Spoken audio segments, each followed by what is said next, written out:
तर नमस्कार मित्रांनो, स्वागत आहे तुमचं आपल्या एका नवीन व्हिडिओमध्ये. तर आता विषय जरा वेगळा आहे. वेगळा विषय आहे मित्रांनो. तर तुम्हाला आता सांगणार आहे मी आता ही आर्मी ऑर्डिनन्स कॉर्प्स ह्या भरतीचा नेमका फॉर्म कसा भरायचा. तर सर्वप्रथम मित्रांनो, जर तुम्ही कुठल्याही सायबर कॅफेत गेला तुमच्याकडून 100, 150, 200 रुपयाची फी आकारण्यात येते. तर तुमच्या हातात 10-15 जो मोबाईल आहे त्यावर तुम्ही स्वतः फॉर्म भरू शकता. आता फॉर्म कसा भरायचा हे पहा. सर्वप्रथम जे वेबसाईटवर आला मित्रांनो www.avcrecruitment. ही वेबसाईट आहे. वेबसाईटवर आल्यानंतर तुम्हाला काय करायचं मित्रांनो, सर्वप्रथम इथं दिसते का क्रिएट न्यू अकाउंट. तुमचं सर्वप्रथम जर अकाउंट नसेल तर इथं क्रिएट अकाउंट करायचं, ह्यावर क्लिक करायचं. ह्यावर क्लिक केलं की मित्रांनो रजिस्ट्रेशन फॉर्म एक असा एक इंटरफेस तुमच्यासमोर उघडला जाईल मित्रांनो. ह्यात पण बघा ह्यांनी एकदा मेन्शन केलं स्टार्टिंगला ही बघा हिथं पण मेन्शन केलं आहे आणि मी आपल्या डिस्क्रिप्शनमध्ये पण टाकून देतो बघा avcrecruitment.gov. ही तुम्हाला एक तुमच्या क्रोमवर टाकायचं आहे आणि इथं मित्रांनो ही त्यांची वेबसाईट आहे मित्रांनो. तर आता हे पहा त्यांनी एकदम ही पूर्ण वाचून घ्या. पासवर्ड कसा टाकायचा आहे, काय कसं करायचं आहे, एकदम व्यवस्थित मित्रांनो. फील्ड जे स्टार केलेलं आहे ते मॅन्डेटरी आहे. तर आता काय करायचं आहे, इथं तुम्ही मिस्टर मिसेस असाल, मुले असतील मिसेस मिस्टर इथं क्लिक करायचे, इथं टाकून द्यायचे. त्यानंतर इथं नाही तुमचं फर्स्ट नेम तुमचं पहिलं नाव टाकायचं मित्रांनो. तुमचं पहिलं नाव टाकायचं मित्रांनो. जे तुमचं स्टार्टिंगचं तुमच्या बोर्ड सर्टिफिकेट नाव असेल ते पहिलं राहुल, श्याम, राम असं काय असेल तर टाकून द्यायचं. त्यानंतर तुमचं मिडल नेम म्हणजे इथे येणार मित्रांनो तुमच्या वडिलांचं नाव. तुमच्या वडिलांचं जे नाव आहे ते वडिलांचं नाव येणार. इथं लास्ट नेम म्हणजे मित्रांनो तुमचं इथं येणार आडनाव. एकदम नावात मित्रांनो गडबड करू नका. जर तुमच्याकडून आणि सर्व कॅपिटल लेटरमध्ये टाकायचे मित्रांनो, एकदम कॅपिटल लेटरमध्ये. तर मित्रांनो नावात गडबड करू नका. जर तुम्ही नावात गडबड केली तर तिथे जेव्हा डॉक्युमेंट व्हेरिफिकेशन होतं तर तुमचं कोणत्याही प्रकारचं ऐकलं जाणार नाही, तुम्हाला सीधा आउट केलं जाईल मित्रांनो. आता ते झालं मित्रांनो. आता हे मित्रांनो हे तुम्हाला मी नावाचं एकदम ही नावात मित्रांनो खूप तुमचं 10वीच्या बोर्ड सर्टिफिकेट आहे त्यानुसार तुमचं नाव टाकून द्या. मित्रांनो मला तुमचं मी नावाचं सांगितलं, अशा वेळा तुम्हाला समजलं असेल मित्रांनो. नाव एकदम महत्त्वाचं आहे. दुसरा क्रायटेरिया मित्रांनो डेट ऑफ बर्थ. तर हे मित्रांनो तुमच्या 10वीच्या ज्या बोर्ड सर्टिफिकेटवर आहे त्यानुसार तुम्ही टाकून द्यायचे मित्रांनो. इथं पहा इयर सर्वात आधी वर्ष, इथं वर्ष येतं तुम्ही कोणत्या वर्षात 2004 मध्ये, 3 मध्ये, 2 मध्ये, 1 मध्ये जे वर्ष आहे मित्रांनो ते वर्ष निवडायचं तुम्हाला. समजलं. त्यानंतर मंथ तुमचा महिना निवडायचा मित्रांनो. त्यानंतर मित्रांनो तुमची तारीख म्हणजे तुमची ज्या दिवशी तुमचा जन्म झाला त्या दिवशी मित्रांनो. थोडक्यात आता 2004 असेल, मंथ असेल जून आणि डेट ऑफ बर्थ असेल मित्रांनो म्हणजे तुमचं डेट असेल मित्रांनो ते असेल 4. तर हे एकदम व्यवस्थित मित्रांनो भरायचं. इथे यांनी मेन्शन केलेलं लाल ह्याच्यात मित्रांनो तुमच्या 10वीच्या बोर्ड सर्टिफिकेट आहे त्यानुसार भरायचं मित्रांनो. तारखेचं तुमच्या जन्मतारखेचं समाजला असेल मित्रांनो. आता इथं फादर्स फुल नेम तुमच्या वडिलांचं पूर्ण नाव म्हणजे तुमचं पहिलं वडिलांचं नाव, त्यानंतर आजोबांचं नाव, त्यानंतर तुमचं मित्रांनो आडनाव. इथं जेंडर मित्रांनो मेल असेल तर मेल, फिमेल असेल तर फिमेल. इथं मोबाईल नंबर अति महत्त्वाची गोष्ट आहे मित्रांनो. जर तुमचा मोबाईल नंबर चुकला तुम्हाला ना ॲडमिट कार्ड येणार नाही किंवा कॉल लेटर येणार नाही मित्रांनो. आणि तुमचा आता OTP पण येणार नाही. इथं एकदम महत्त्वाची गोष्ट आहे मित्रांनो मोबाईल नंबर. त्यानंतर तुमचा ईमेल ही तर खूपच महत्त्वाची गोष्ट आहे मित्रांनो.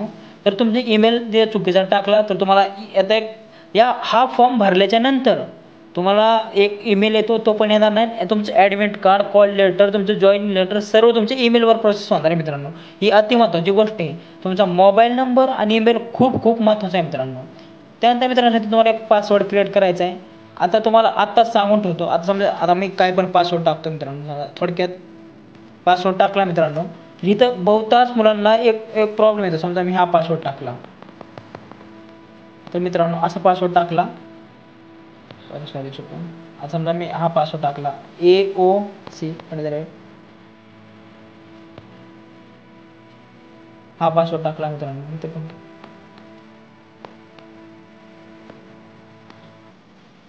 हा जर पासवर्ड टाकला तर बहुतांश मुलांना प्रॉब्लेम काय येतो मित्रांनो. तर एक तिथे असा एक इंटरफेस येईल की हा कॉमन पासवर्ड आहे. तर तुम्हाला एक व्यवस्थित इथं जे सांगाल तसं टाकायचं मित्रांनो. त्यांनी काय सांगितलं 1 digit 1 lower character 1 special character त्यानुसार पासवर्ड टाकायचा आहे. इथं बहुतांश मुलांना प्रॉब्लेम येईल पासवर्डच्या ठिकाणी. तर ते व्यवस्थित पासवर्ड टाकायचा आहे मित्रांनो. तर नंतर तिथं कॅप्चर टाकायचं आहे मित्रांनो. कॅप्चर टाकला तुमचं आणि नंतर तुम्हाला इथं रजिस्टर लॉग इन घ्या. इथं रजिस्टर लॉग इन आहे. तर रजिस्टर लॉग इन केल्याच्या नंतर मित्रांनो तुम्हाला नंतर एक OTP येईल. OTP तुमच्या मोबाईल नंबरवर येईल आणि ईमेलवर येईल. त्यानंतर तुम्हाला तुमचा मोबाईलचा OTP टाकायचा, त्या ईमेलचा OTP टाकायचा आणि मित्रांनो सेव्ह करायचं. तर मित्रांनो, ज्यावेळेस तुम्ही आता रजिस्ट्रेशन करसाल त्यावेळेस तुम्हाला एक प्रॉब्लेम येईल बघा. तर पासवर्ड असा म्हणजे कॉमन पासवर्ड म्हणेल. तर तुम्हाला काय करायचं हे दिलेलं असेल, तुम्ही समजा तुमचं नाव टाकलं, काय पण नाव टाकलं त्यानंतर तुम्हाला तिथं ऑप्शन दाखवतो एक डिजिट टाकायचं आहे. खाली लाल असेल ते डिजिट टाका. नंतर तुमचं ते एक जे त्याचं सांगेल त्याचा पासवर्ड टाका. तर आता बऱ्याच विद्यार्थ्यांना प्रॉब्लेम येईल. तर मित्रांनो तिथं डिजिट टाका, तुमचा पासवर्ड होऊन जाईल. त्यानंतर तुम्हाला OTP येईल. ईमेलचा एक OTP येईल आणि मोबाईलचा एक OTP येईल मित्रांनो. तो OTP टाकून द्या मित्रांनो. OTP टाकल्यावर तुमचं तर क्रिएट होईल अकाउंट. त्यानंतर तुम्हाला काय करायचं आहे, लॉग इन करायचं. लॉग इन नंतर तुमचा ईमेल ID टाकायचा आणि पासवर्ड टाकायचा, लॉग इन करायचं. लॉग इन केल्यानंतर तुम्हाला हा इंटरफेस आहे. इंटरफेस दिसेल बघा, instruction for filling up online application form, हे पहा मित्रांनो. ते टिक मार्क करायचे. टिक मार्क केलं की पुढं. आता महत्त्वाचं माहीत ह्यांनी काय सांगितले, पोस्ट अप्लाइड फॉर, तुम्ही कोणत्या पोस्टला अप्लाय करणार आहे. तर आता ह्याचं बघा, carpenter, fireman, junior assistant, material assistant, MTS, painter and decorator, teleoperator grade 2 आणि ट्रेड्समॅन मेट्स. तर आपण ज्या करू ट्रेड्समॅन मेट्सला अप्लाय करणार आहे. तर बघा इथं तुमची आहे ना, कास्ट सिलेक्ट करायचं, इथं जेंडर सिलेक्ट करायचं मित्रांनो, मेल फिमेल जेंडर करायचे ऑलरेडी येते. त्यानंतर बघा अप्लाइड कास्ट, क्लास तुमची कास्ट टाकायची, त्यानं कास्ट कोणती आहे ते टाकलं. त्यानंतर कॅटेगरी ना, तो कॅटेगरी मित्रांनो PWBD किंवा एक्सटेन्शन जे असेल त्याने सिलेक्ट करायची, नसेल तर राहून द्यायचं मित्रांनो. Nationality citizen of India, 10th pass मित्रांनो. ऑदर इलेक्शन काय आहे तुमच्याकडं, तुमचे departmental candidate with 3 years continuous serious central government, तुम्ही कोणत्या सेंट्रल गव्हर्नमेंटमध्ये 3 वर्ष सर्व्हिस केलेलं आहे. ते नसेल तर नन करायचं मित्रांनो. हे झालं मित्रांनो. आय ॲग्रीवर क्लिक करायचं. मित्रांनो तुम्ही तिथून पुढे आला तुम्हाला हे विचारलं जाणार मित्रांनो, हे पहा तुमचा तो मोबाईल नंबर ऑलरेडी येणार. तिथे बघा मटेरियल स्टेटस काय असणार, तुम्ही सिंगल मटेरियल स्टेटस असं येणार, सिंगल का मॅरिड. तुम्ही जर सिंगल असाल, सिंगल मॅरिड असाल तर मॅरिड मित्रांनो. त्यानंतर आयडेंटिफिकेशन मार्क, म्हणजे तुमची मित्रांनो जन्मकुंड काय ती इथं टाकायची. त्यानंतर मित्रांनो स्टेट ऑफ ओरिजिनल डोमिसाईल, तुमच्या डोमिसाईलवर स्टेट आहे ते निवडून टाकायचे मित्रांनो इथं.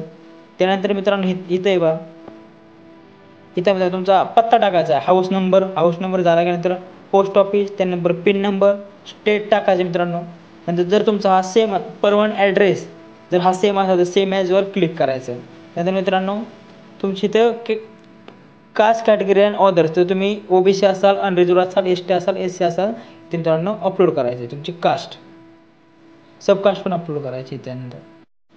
तर मित्रांनो आता मी तुम्हाला सांगतो तुमची पर्सनल डिटेल्स कशी भरायची ते सांगितलं. आता इथे बघा एज्युकेशन अँड ॲडिशनल डिटेल्स, तुमची आता इथं बघा एज्युकेशनल डिटेल्स भरायची.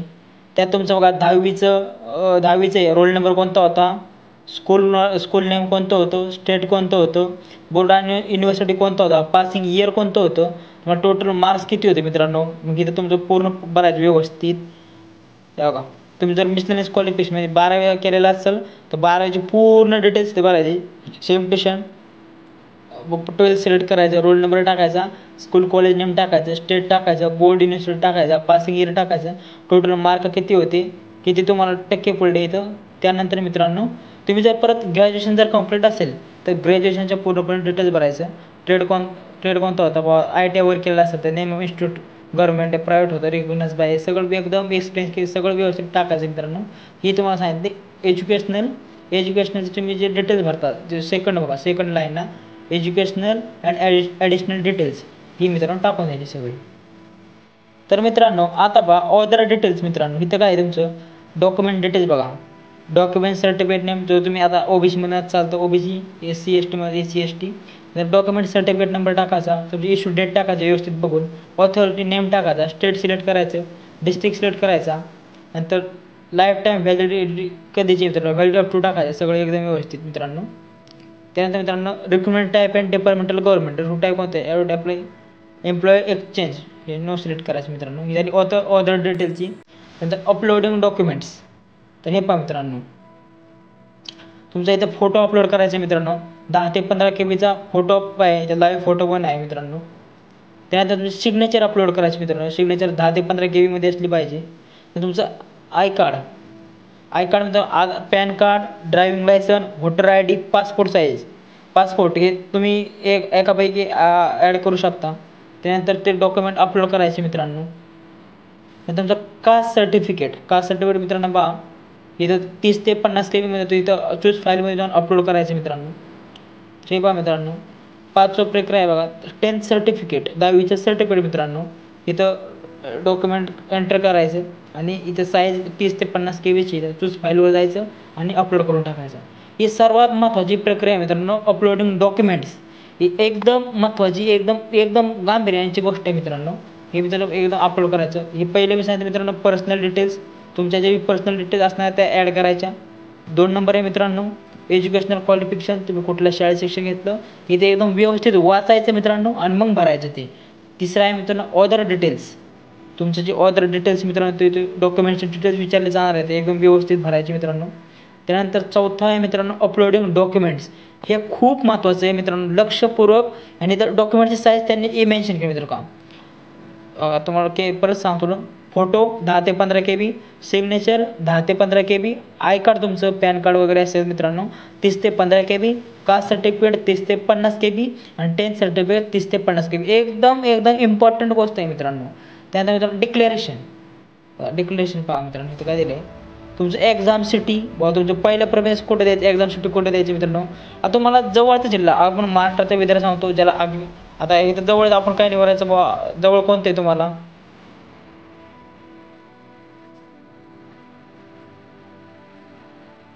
बघा मित्रांनो, आपल्या महाराष्ट्रातले 2 सेंटर आहेत बघा, तळेगाव दाभाडे एक मित्रांनो, पुण्याचं ज्यांना पुणे जवळ असेल त्यांनी पुणे सिलेक्ट करायचं. आणि आपण आपल्या महाराष्ट्रातलं मित्रांनो, आणि देवरोड मित्रांनो, हे पहा देवरोड आणि पुणे, तळेगाव दाभाडे ही 2 आहे मित्रांनो. जर तुम्हाला महाराष्ट्रात 2 आणि पुलगाव वर्धा, महाराष्ट्रात मित्रांनो 3 ठिकाणे आहेत, पुलगाव वर्धा, तळेगाव दाभाडे आणि देवरोड. तर तुमच्या सोयीनुसार समजा ज्यांना वर्धा जवळ पडतं त्यांनी वर्धा सिलेक्ट करा, ज्यांना पुणे जवळ पडतं त्यांनी पुणे सिलेक्ट करा.